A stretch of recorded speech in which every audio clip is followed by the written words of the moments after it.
I cannot count the number of times people have told me to be very careful about watching the negative self-talk that goes on in my head. And when they say it, everybody around them nods and says, yes, yes, negative self-talk, that's so bad. Well, I learned something recently that absolutely turned this on its head and makes me feel so much more empowered in this whole negative self-talk situation.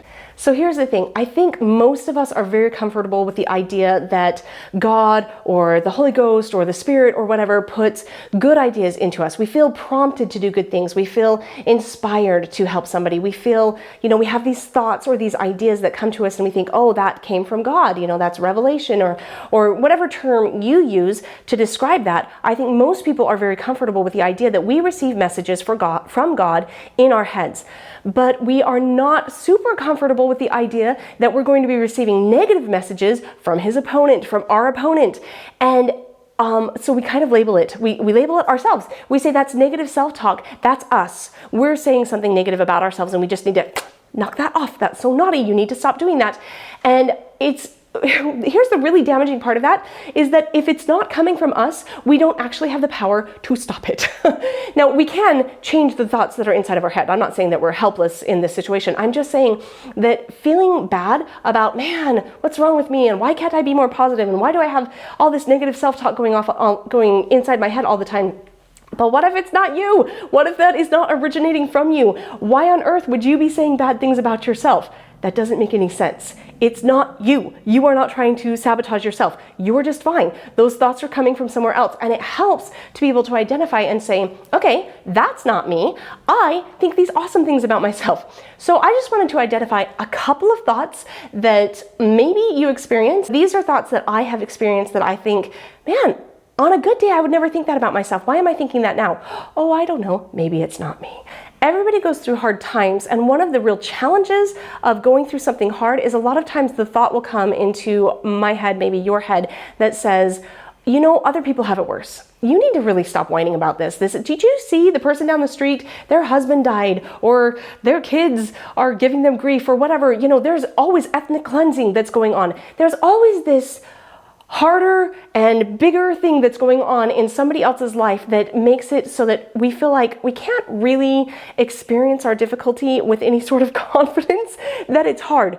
The real problem with this is that it's just invalidating. It's taking something that is hard, like we wouldn't be having these feelings of discouragement and overwhelm if we weren't struggling with it, and it's telling us that it shouldn't be hard, and it just invalidates our whole experience. And the other thing this does is it really paralyzes us. It puts us in a position where we're like, I just can't press forward. I can't even handle this. I'm probably not going to be able to handle the next thing that comes along. And you can see this cascading feeling of down, down, down. And none of these thoughts are coming from you. You know that you're a good person and that you can handle this, and they're certainly not coming from God. So you can handle the things that are coming at you, even if they're hard. But when you have this idea of, I'm not allowed to struggle with this because other people have harder things, then you get paralyzed and you're not able to move forward and say, but I'm going to try.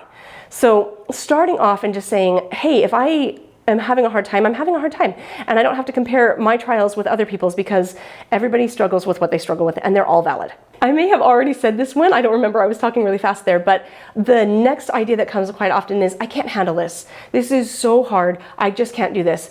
No way are you telling yourself that. There's no way that you honestly think that you can't handle the things that are in your life, and there's no way God is telling you that either. So you totally can handle what is in front of you. In fact, oh my gosh, if you want to see the most inspiring video on doing things that you feel like you can't do, but then you end up having the power to do them, Lindsey Stirling, hair hanging, it's crazy, but it is so awesome watching her and how she chooses to face this hard thing and do this hard thing and how empowered she is through this experience. And so when you are feeling, and when I am feeling like, I just can't do this, this is so hard, recognizing that that's not coming from you. You can totally do this, and telling yourself the truth right there and saying, I can do this because it's in my life. I am capable of doing it. I'm going to have help through this. People will come into my life. I'm going to be able to handle this. It's okay. So getting rid of that thought to begin with really opens up doors to be able to find out, well, how am I going to do this? And as long as you're saying, I can't do that, those doors are just closed and you can't even think of what you want to do to be able to solve this problem.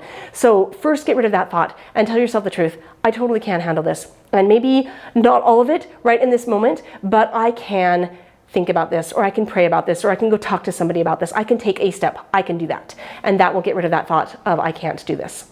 And then there's all the negative labels that come. And you're going to hear this like, I'm such a bad mom, I'm such a bad friend, I'm not doing a very good job as a wife, I should be a better neighbor. All of these things of bad, bad, bad, you're doing a bad job in these roles are not coming from you, because you're probably doing fabulous in those roles. In fact, if you are having these thoughts come to you a lot, saying I'm doing a bad job, it's a pretty good indication you're doing a fabulous job, because Satan just does not want you to feel confident about what you're doing well. And so you need to recognize that if I'm having all those thoughts, it's probably because I'm doing really well. Now, it's not saying you can't improve. Of course, there are always things that we can do better, but you're probably doing a really, really good job. And that's why you have these thoughts that you're thinking, this one moment when I messed up on this one thing then gets to color my entire relationship. I'm such a terrible wife. I'm such a terrible mom because I made this one mistake.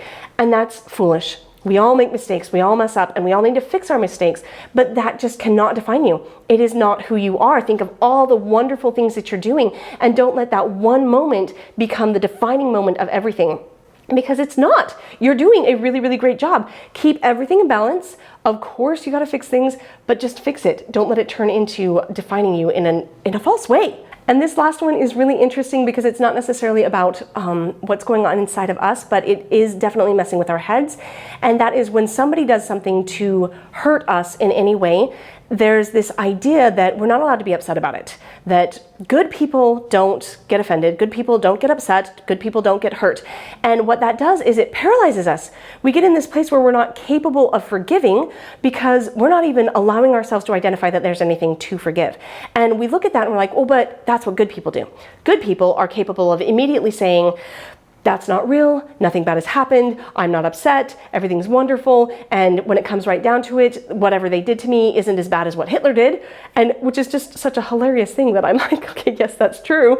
There are worse people out there, and yet by virtue of being human, we're going to bump into other people and constantly have to forgive. And if we paralyze ourselves in that forgiveness process and get ourselves to the place where we're just saying, nope, I can't even notice that anything went wrong, then we won't be able to press forward. So that thought that you shouldn't be upset by what anybody does is not productive. Now, I hope that you're hearing what I'm trying to communicate here. I'm not saying that I want everybody to be upset all the time or that you should just get up in the bowels over everything. That's not what I'm saying. What I'm saying is when bad things happen, when hurtful things happen, you can't move through them if you immediately deny that they happen and say, I'm not allowed to be upset because, only bad people get upset. It is much more helpful to say, I am upset. That hurt my feelings. That's okay because I hurt people's feelings too. Mistakes happen, that you're just another traveler on this journey on earth and we're not doing awesome, but that's okay. I can forgive you.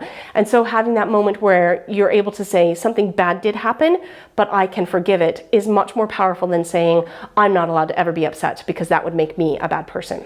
And I'm sure there are a lot of other thoughts that we have that are considered negative self-talk that happen inside of our head. Whatever they are, recognizing them and saying that is not coming from me. I do not dislike myself. I like myself. I'm doing a great job. I am not going to beat myself up. It's not me. That really helps to be able to separate that and say, right, because this is what I believe about myself. I am actually trying really hard, and if I do need to fix something, if I do need to forgive somebody, I can do that, and I'm going to work on that right now. But you want to take away that first psychological warfare that beats you up inside your head and makes you feel like I'm a bad person before I even start. So get rid of that. That's not you. You don't have to believe that about yourself, and you don't have to listen to that because it's not you talking to yourself. You definitely do not believe that about yourself. This is a real battleground for a lot of women, that we really struggle to fight the fight that happens inside of our head. And if we just recognize that it is a fight, that's the first step, and we can become way more powerful in how we approach this, and we can recognize that we actually are really wonderful people, and we can keep pressing forward and becoming more wonderful and helping people around us. You are doing things that matter so much. You're doing a much better job than you think you are. It makes such a difference. Keep it up, and I will see you on the next one. Thanks.